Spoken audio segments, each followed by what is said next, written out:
Wanderer, The Ultimate Hippie Trail Journey is a great read and a hell of a lot of fun. Check it out.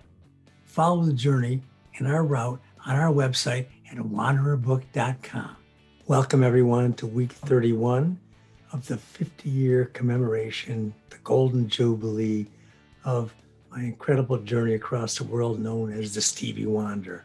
And this week, it focuses on Afghanistan when it was in a tranquil, incredible place before the war with the Russians and the war at the US, etc.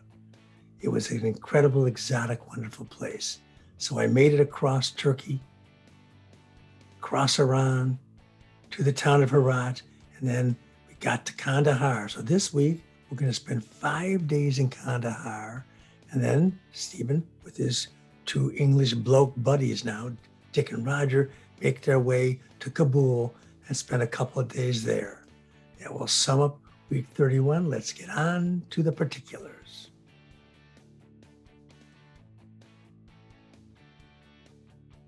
This place, Kandahar, is very incredible. It really must be out of some fairy tale. People here are very interesting, make that men, since the only time I see women is when they float by me in totally covered gray smocks called burqas with a netting over the face that does not even allow me to know their beauty.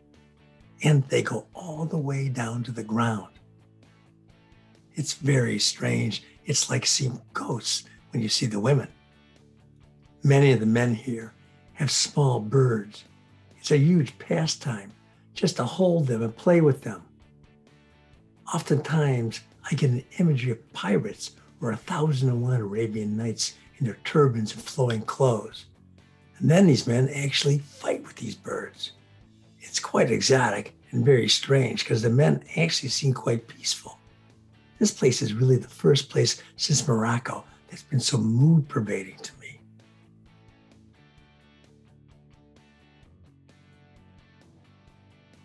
I'd like to read you from a letter home. Afghanistan has so much of such fine hashish that it is absolutely dangerous at so cheap of a price. I bought a piece, like a hamburger patty, for 45 cents. But there's so much more here than hashish. The people are all turbaned and wear fantastic loose flowing clothes. It is so different, it is shocking. It's an ancient land that barely feels the effect of time. The shops offer fantastic goods at really decent prices. I'd like to get some of these things from here as gifts. The streets are filled with flashing carriages that ring with bells. It's a fantastic image.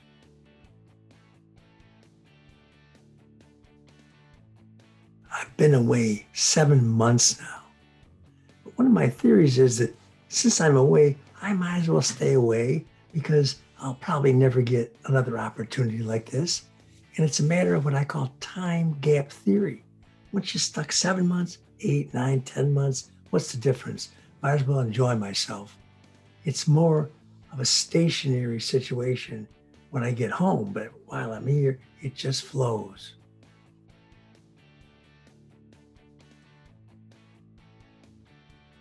The streets here at night are truly amazing and enchanting. The shops have wide open fronts, no doors, along the dirt avenues glowing to a small gas lamp with people, of course only men, intermingling everywhere and a bit of night magic in the air. Then the tingle of bells as a horse-drawn carriage flows by.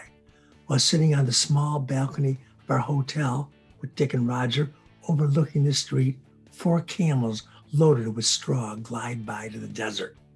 The camels are barely visible with the bales of straw so large. Much of the time, I have trouble comprehending where I am.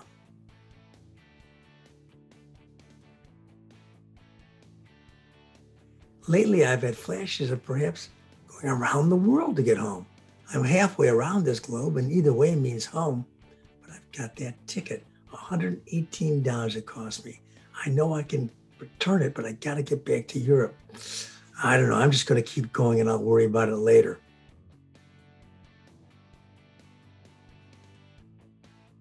5 May 1971, Kandahar, Afghanistan. This place continues to have me in a tizzy. We had bus tickets to Kabul, me being myself with Dick and Roger, but we missed the bus.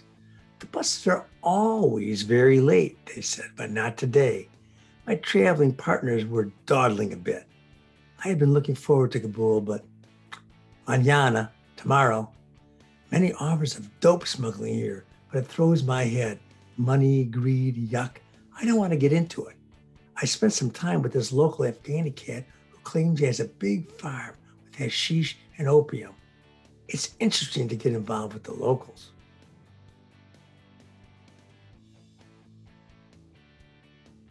So now I'm involved in what I call a social configuration.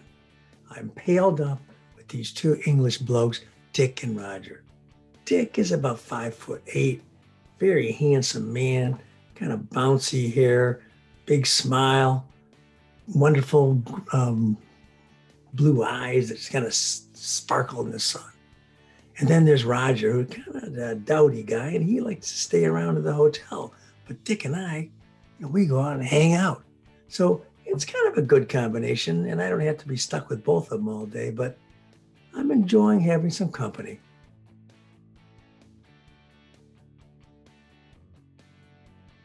This Afghanistan is really primitive. It's much more primitive than Turkey, Iran, or even the Arab countries. In fact, they don't have Coca-Cola or any brand name beverages. So what do they have? Green and orange in old Coca-Cola bottles, about half filled, and they taste more like perfume than a sweet confection, which I would enjoy. It's really weird. I know I need to lighten my load. I'm carrying a lot. I wish the hell I had gotten some of that Canada Dry soda pop when I was in Iran.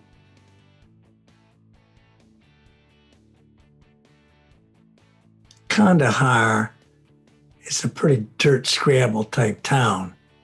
Got a lot of dirt roads. We went from Kandahar by bus, me, Dick, and Roger, along one of these only roads that go from anywhere to anywhere, up to Kabul, and find ourselves in a much more modern city.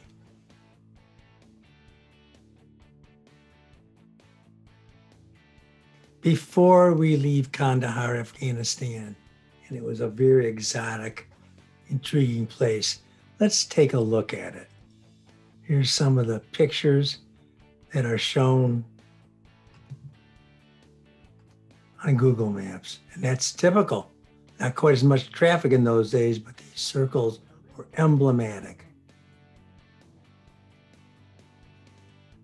Unfortunately, here's with soldiers.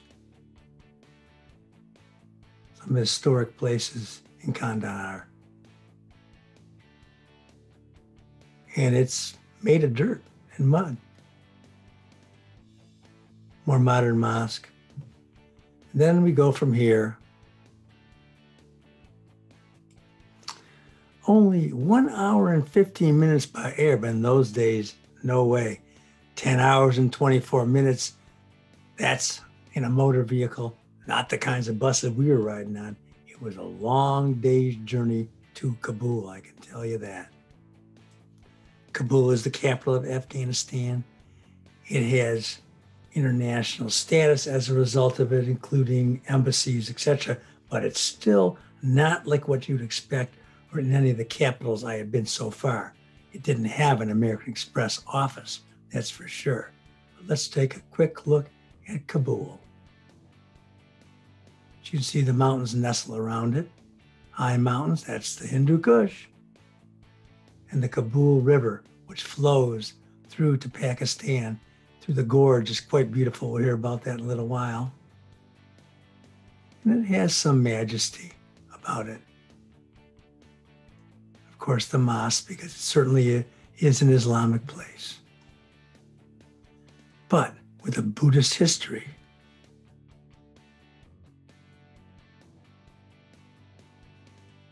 Finally, on May 6, 1971, we make it out of Kandahar, me and my two English buddies, and we make it to Kabul, Afghanistan, the capital. And I look at maps and I dream of possibilities of my trip even further east and the endless myriad of things I can do. I'm trying to determine a place for people to send me mail. Perhaps Delhi, India, New Delhi. I think I'll write a few more letters here.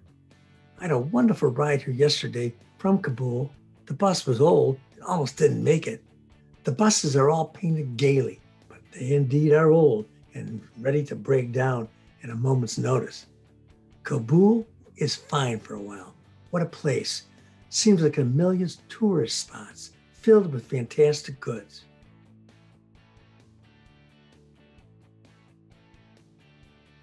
May 8th, 1971, Kabul, Afghanistan. I'm really grooved out right now, thinking about what lies ahead of me. And I've received a letter from my beautiful big sister, Lynn. She said she would send me some money.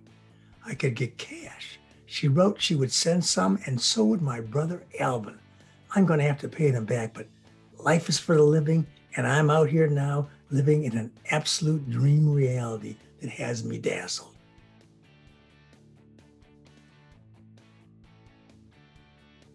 Away from the downtown, we find kind of a cool hippie tourist type place called the Hindukush Hotel, named after the famous mountains. And as you can see, this is the kind of place where people are just hanging out. It had a beautiful backyard that had a wall around it for a lot of privacy. So it was, again, a real respite to get off those dirty streets and to be in a pleasant place. It had showers and you could sleep in a mass room, so it was cheap. And me and my English buddies, we found ourselves a room for 3, and that was cheap. The hotel was really an old house. It was an exciting, interesting place, and you saw the traveler coming back from India, and here I was, one who suddenly felt like I was on my way to India. A preview of week 32. We're going to finish up our stay in Kabul, and then we're going to go through the Kabul Gorge and into the Khyber Pass in Pakistan and find our way to Peshawar. A very exciting journey with my 2 English bloke buddies.